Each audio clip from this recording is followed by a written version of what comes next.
This is us. This is what we do. And this is where we've done it so far. We're heading west until we get home again. And we just don't know when that will be. It's first light, and after a good passage from Banda, we are silently gliding up the 10-mile triangle of water that leads to Ambon Bay. Just after dawn, we drop anchor, take a warm shower, and go straight to bed for a couple hours. We are still not great with night passages. The weather is iffy, but we head ashore to take a look. Preparations to welcome the rally fleet are still underway. Ambon is the end point of the annual Darwin to Ambon yacht race, and this terminal is well used to putting on yacht events. The race has been paused during COVID, but it will be held again in 2023. We need to get some phone stuff sorted out, so we take a trip into the city. This is not the casual charm of Kai or the laid-back chill of Banda. Here, pace is frenetic. In place of quaint homes and villages, dwellings and commercial buildings stand jammed together in every available space. The sounds of traffic and people are harsh and constant.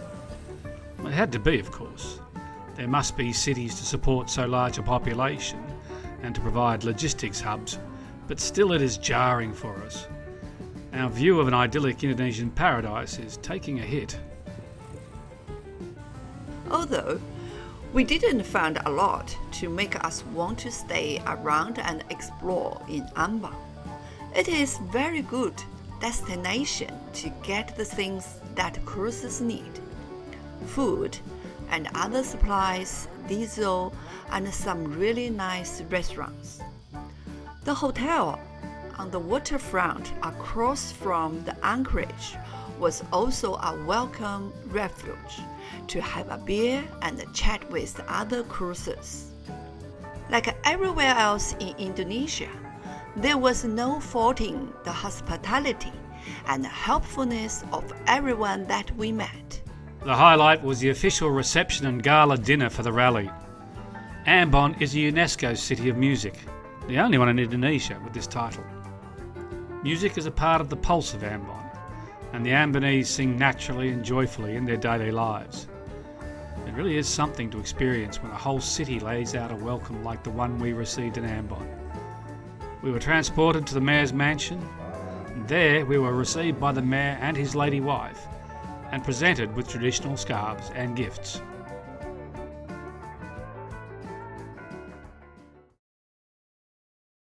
A huge lavish dinner was followed by a wonderful entertainment program.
finish with a song that was sung to us often during the rally.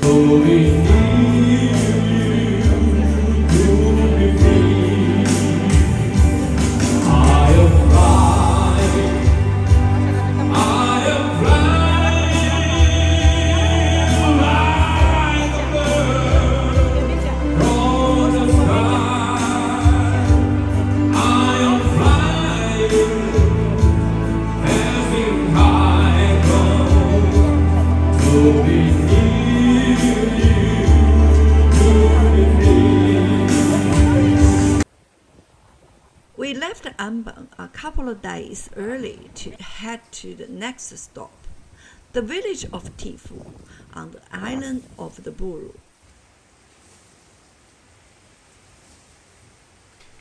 We had a good overnight sail, but we were harassed by a couple of squalls along the way that got pretty feisty.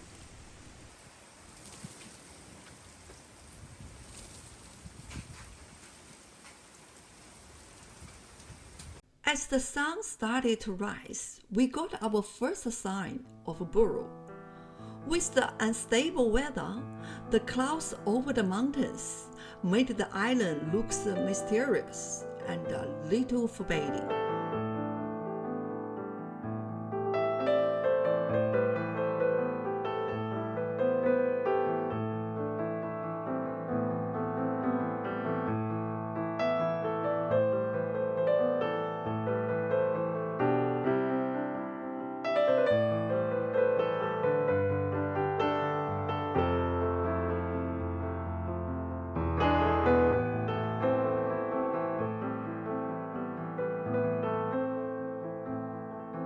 Forbidding is quite correct. Visitors aren't allowed to visit this area without permission, which we have. The entrance to the little harbour is almost impossible to see, even close up. Fishermen in tiny fishing canoes do as they always have done, regardless of the weather.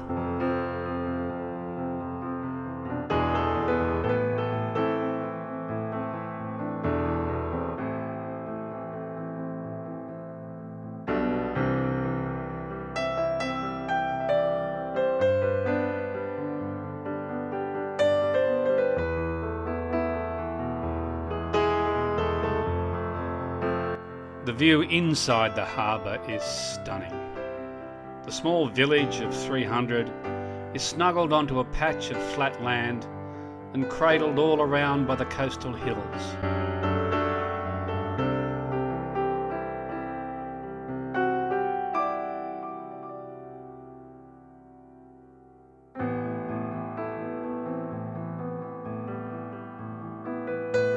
This is a place of immense beauty, and we are very grateful that we are the only yacht here for now.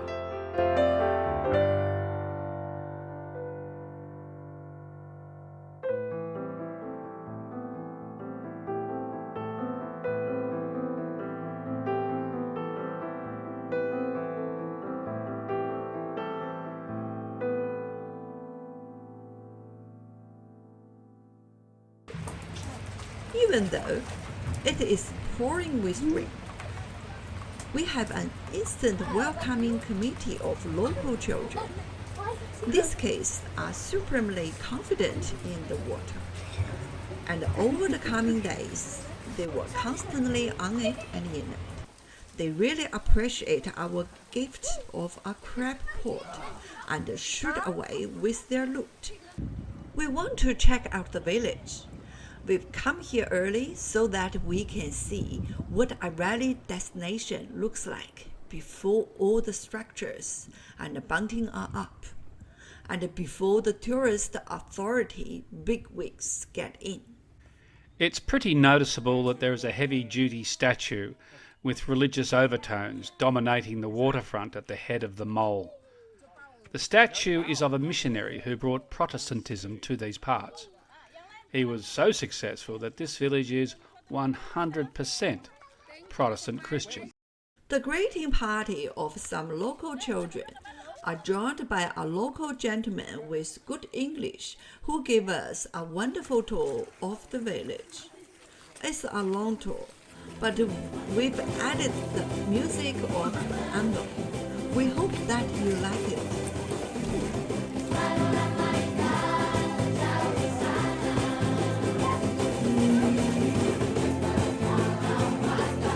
Okay, nice to meet you.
Once all of the fleet and the officials arrived, the organized program got underway. There were some very cool events.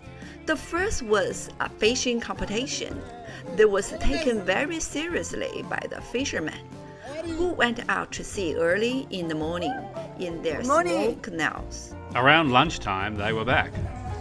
It's not always easy to understand the rules of contests, particularly when you're not familiar with the sport. When you add that to everything being in another language, it's pretty hard to follow what's going on. For some reason, there appeared to be a discussion as far as in what order the boats came back in, and also in what order the catches were weighted.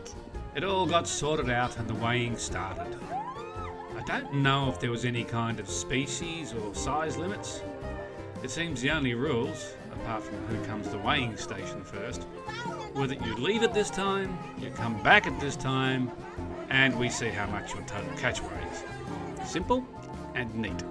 Every catch was cheered after weighing, no matter how much or little was caught. The caught fish were then sold. We bought some from the bottom of the pile. Our theory was that these ones spent less time in the searing midday sun than the others. Up next was canal racing.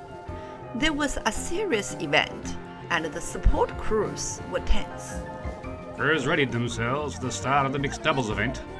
The scrutineers took their position on the course. Spectators rushing to get a vantage point as the start draws near. Under starters orders now. And they're off!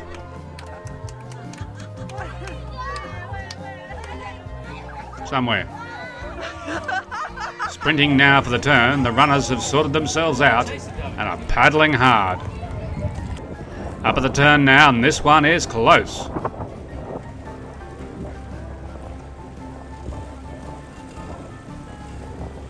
Uh-oh, it looks like a spectator boat has checked one of the runners. The stewards will have to look into that one after the race. The crowd not happy about that at all. Getting towards the line, and the two leaders are neck and neck. This one will be close. Meanwhile, a backmarker appears to be heading off for a picnic. White is holding on, but Pink coming with a late surge. The crowd is going crazy.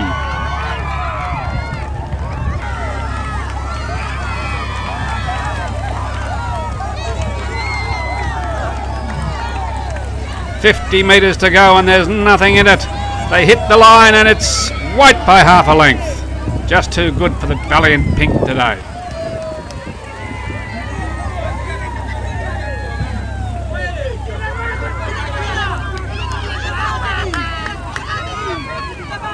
More events followed for different ages, and for each one, the crowd was as enthusiastic for the last place finishers as they were for the winners.